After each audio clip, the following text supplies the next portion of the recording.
Hi, my name is Luke, and today I'm going to show you guys how I make a Flemish twist bowstring.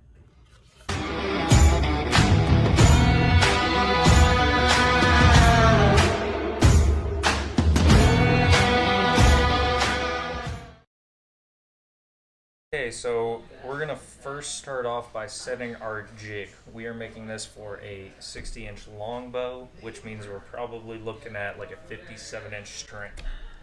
So the markings that I have on this board pretty much mean nothing to anybody else. They're just, kind of lost in the catacombs of my head. I kind of have like one mark and then I work off of that. This jig is very much a part of me. So if you end up making your own jig, who knows, maybe I'll make a bunch of these to sell them. Key is you got to set your own marks. So right here, this is for a 62-inch recurve, generally speaking. More the way that I like to look at it is by the actual length of the string that it makes rather than the AMO, just because there is a little bit of variance, depending on the curvature of your recurve, and then also with recurve to longbow. So 58-inch string is what I would call this right here. 57, this is what we want for a 60-inch longbow, just because we want to take the AMO of the bow and subtract 3 for a longbow. Okay, so I'm making this string here for Tyler's new Striker RK1 longbow, which is a machined aluminum takedown, and we got it in the other day, and it was absolutely gorgeous. So we're going to try to make a string that's going to complement it. So, you know what? I'm going to start off. So here are my pegs right here, and the reason that these pegs are staggered like this is because when you go ahead and weave the strands together, the bundles together rather, you want them to taper off. So when you make your string, the end loops are going to close, and it's going to weave together, and it's going to start out thicker, and it's going to taper off to your 14 strand string or whatever you're going to end up using. I'm going to be building a 14 strand string for this bow, and basically what I'm going to do is I'm going to create a bundle of 7 strands and then another bundle of 7 strands, and then I'm going to weave them together. So that's why I had these guys marked here. It's going to be backwards for you, but you're going to be looking at 1, 2, 3, 4, 5, 6, 7. I want to stop at this peg here, so it's my second to last nail. Okay, so here I ended up switching to a different set of string colors just so it could be seen a little bit easier in the final video. And I'm going to start off by wrapping the string around the peg here, this first peg that I'm going to start with, and later on I'll show you guys what kind of knot I use. It doesn't really matter, but I kind of figured out something that works for me pretty well. So I'm going to start off with the first string, just wrapping it in this W kind of formation around these pegs here. Keeping in mind that right here we're going to do something a little bit different. On this first peg that we're going to do, we're going to wrap it around twice. See how I just wrapped the strand around that path twice? That is going to be the only one that we do that way. Every other one we're just going to go right to the next nail, right to the next nail. But just to make sure that we get a full strand there, see I'm talking about it here, as far as like your longest strand, just so it's not cut a little bit asymmetrically, you want to wrap that one around twice. But then you just proceed to go to the next nail and then the next nail. You can see here I'm still talking about it. It's just a good thing to remember, because a lot of times I'll end up getting to like the 4th peg, 5th peg, and then being like, oh crap, I didn't double up on that first peg, so I end up having to go back and fix that. But then you just kind of follow this motion the whole way down until you get to that 7th strand.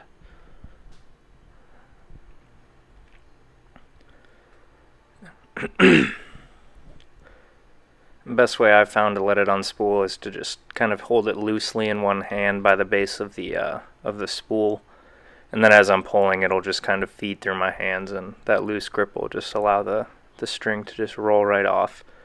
I tried using the spool setters before, and honestly it wasn't worth just having them in the way. So now I'm going to cut right across the middle of those nails, right where they all were kind of spreading right across there. Cut right down the middle of them, creating, instead of one really long strand, you're going to be creating 7 different strands there. And then at the end I cut off my initial tie to that first nail just to make sure that's all loose. And then right here is a pretty important step. you want to make sure to wax the heck out of those tag ends, because this is going to make your job really easy from here on out or really hard. Just put a ton of wax on those things, just rub it in so that they all stick together. And this is where you're going to be doing most of your work as far as, the Flemish twist is concerned, as far as, twisting, flipping, all that stuff. That all happens with the tag ends. So if those cooperate, if those kind of stay nice and tight together, you're just going to have a lot easier of a time. Now our first, that's what I call a bundle. Our first bundle is now done. So we're just going to take that off, set it aside. As best as you can, try to eliminate the potential for it to just get covered in debris and stuff. So here I'm going to talk about the knot. And it's just a double over knot. I don't know exactly what it's called. I'm pretty bad with naming knots. I know how to do a lot of knots, I just don't remember what they're called. So I just went double over on that one. Pulled it tight just so that you wouldn't feel any slack pull out as you're wrapping it around. And then we're just going to go ahead and go through this whole form again here. I sped it up just because we're doing the exact same thing, making sure we double up on that first peg. And then we're just going to keep routing it through that W motion. And you can see that the different positions for the peg on the right side of the board here, that's going to drastically affect your length of your string. So you can see a better view from up top there. The closer I would move to the right of that, the shorter the string would be, because there'd be a less length that the string path would have to follow. And then the closer I go towards where my hands are at, that's going to make a longer string. So we got another bundle here in the making. We just cut the center of them, and then we are going to just wax those tag ends. Can't say that enough. This is the difference between just a ton of frustration when you're making your string, or just an easy ride. So we're just going to go over them, just keep rubbing that wax in, make sure it's heated up, make sure it actually goes all the way to the center of those strands rather than just sitting on the top. And there we have our second bundle of 7 strands. So I'm just going to clear off the tag ends there. Okay, now we're going to talk about how to do the top loops. So I have markings on my jig. I have a lot of markings just because this jig was a little bit of a work in progress. So I want to take a minute and just explain how this side of my jig is laid out. So before you start your Flemish twist, before you start twisting the strands together, you're going to lay out both of your bundles. This is the area on my jig that I do that. And you are going to match them up at this line here. So this is the line for my top Flemish twist portion of the string. That's where I'm going to clamp here, and then I'm going to weave this all together. That is going to make the end loop, and then also the part of the string that wraps around and weaves back into the main body. So top one is going to be longer because we're going to make the top end loop a little bit bigger. Bottom one's going to be a little bit smaller. So my measurements for that are going to be from the clamp to the ends of the bundles is going to be just over 9.5 inches. And then for my bottom end loop, that's going to be a little bit smaller. It's going to be 7 3/4 inches. So just so you guys have that. That's the measurements I'm going to be using for that. I'm not going to go back over that in the video, but just so you guys have that. And then up here, my clamp's going to be here. I'm going to start my Flemish twist, which you're going to see in a second. And then once I get to a certain distance, I'll bring the end loop back around, and you'll see how I do that later. But I want to give you the measurements now. So this is going to be the Flemish twist portion. My clamp's going to be here. I'm going to do the Flemish twist here. And then, let's see. My top loop, of course, is going to be longer because it's a bigger loop. So that's going to be probably 4 1/8 inches, and give or take, it depends on, totally on you. So you got to make your own numbers eventually, but this will be a good starting point. So just over 4 inches for the top loop. And then on the bottom, let me see, I think that's the one I use. Nope, that's going to be the one I use. So that's going to be about 3 7/8, give or take. So just so you guys have those numbers, it's going to make your life a lot easier just having that as a starting point. So there you'll see I've lined up the ends to my furthest marking out. I'm going to pinch the bundles together right where the clamp marking was, and then I'm just going to clamp it together.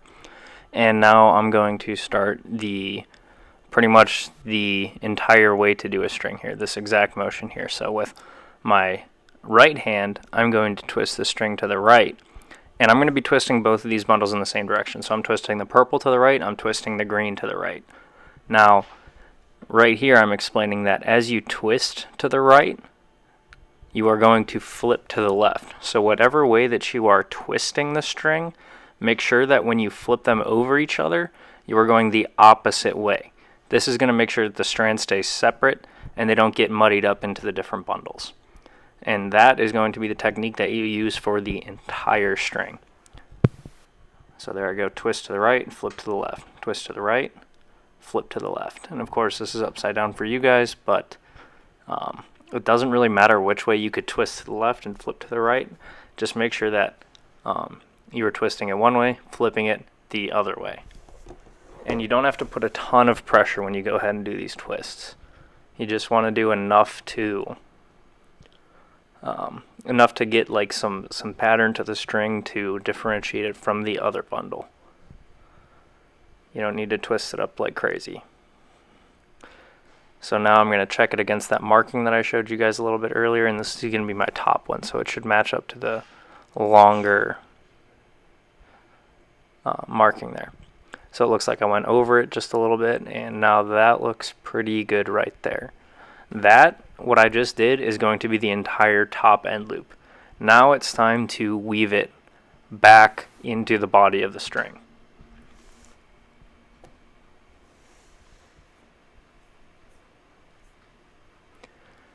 So we are going to, this part, when you go ahead and you stack your bundles back on top of each other, you can switch the colors that you're stacking them onto, or you can go to the same one. So in this case, it's just a 2-color string with really bright colors. So I think it's going to look better if I stack the bundles and I keep the same colors together. So I'm going to wrap around that post, and I'm just going to kind of like manipulate it with my hands, kind of press it together, work the wax in so that you kind of bring the tag ends back into the bundles. And this is another portion where you are just going to twist to the right, flip to the left, twist to the right, flip to the left. And that is how simple this technique is. That is pretty much, you master that, you remember just a couple little things about how to set your jig, then making a Flemish twist string is very easy. So I'm just going to do twist to the right, flip to the left, twist to the right, flip to the left. And I'm going to work all the way down, and here I'm just going to apply a little bit more wax, just because this is how you're going to end up making a string that looks a little bit cleaner.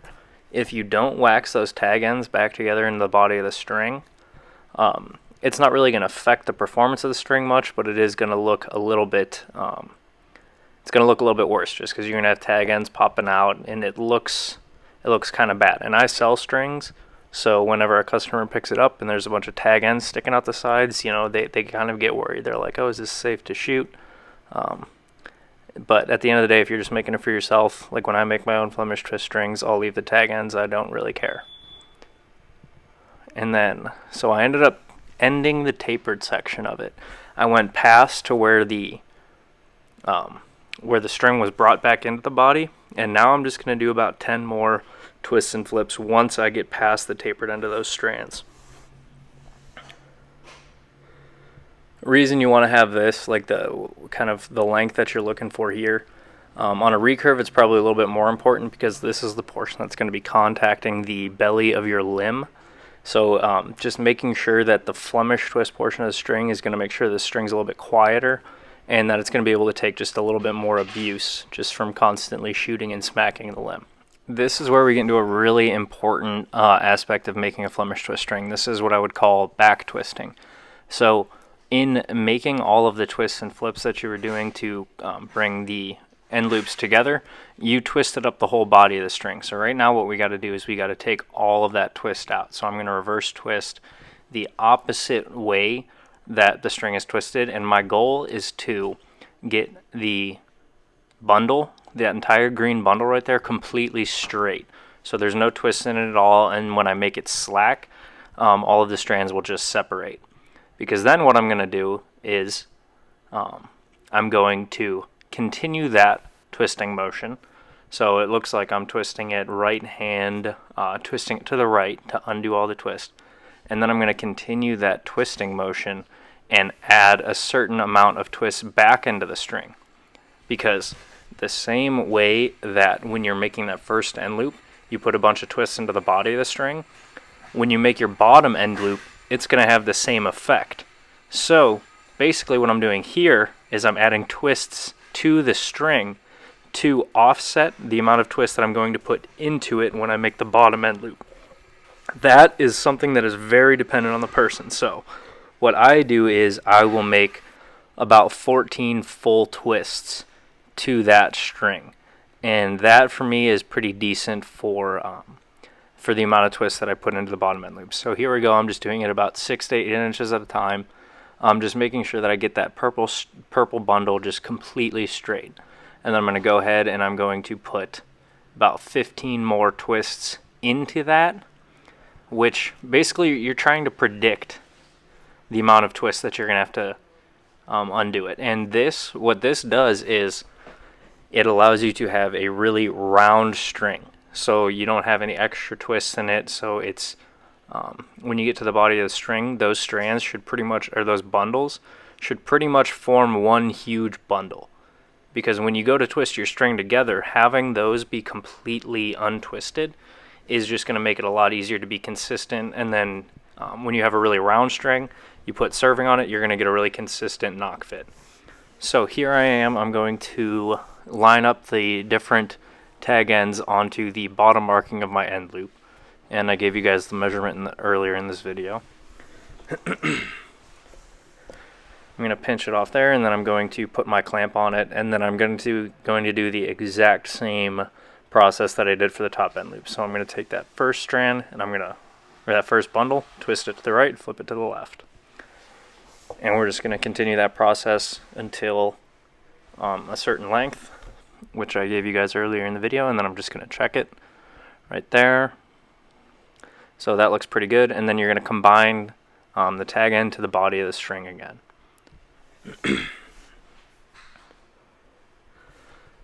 So I like to wrap it around my nail there, just something where you can kind of tug on it a little bit just to make sure everything's set in and you're not worried about moving whatever it is that the string is posted on. So I'm just going to work in the tag ends back into the body of the string and start my Flemish twist motion all over again. Waxing the strings just to make sure those tag ends just kind of cooperate and stay into the body. And then just keep twisting and flipping.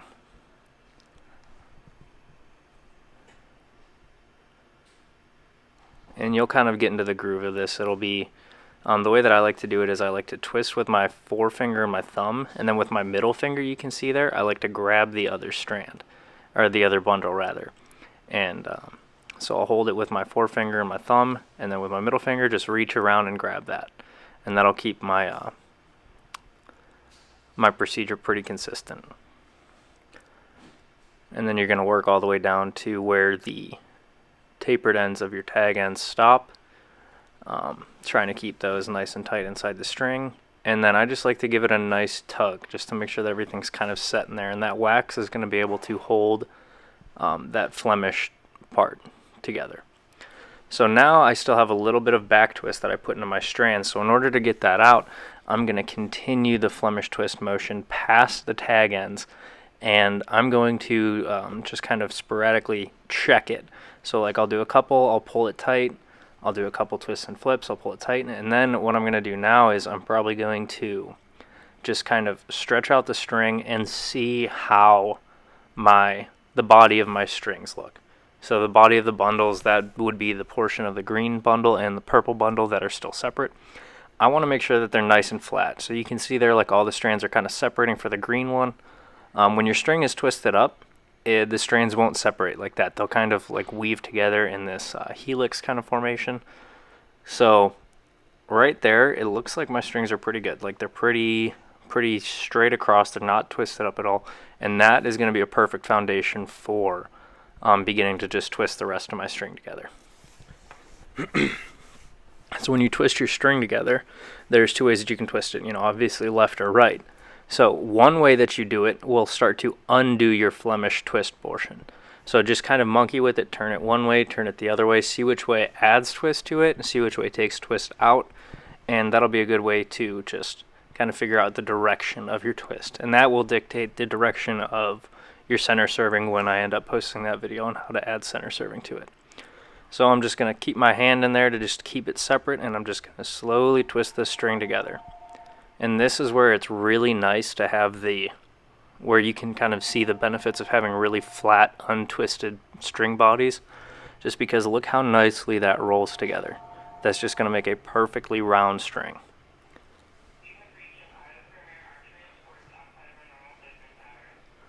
Usually I'll put, I don't know, anywhere from 15 to 20 twists in there, just depending on how it looks. And then of course you're going to manipulate that a little bit when you go to fit it to the bow based on brace height. I usually try to get my bow at brace before I serve it. And then I'll just go ahead and work my fingers back and forth down the string, just to make sure that all that wax is kind of heated up.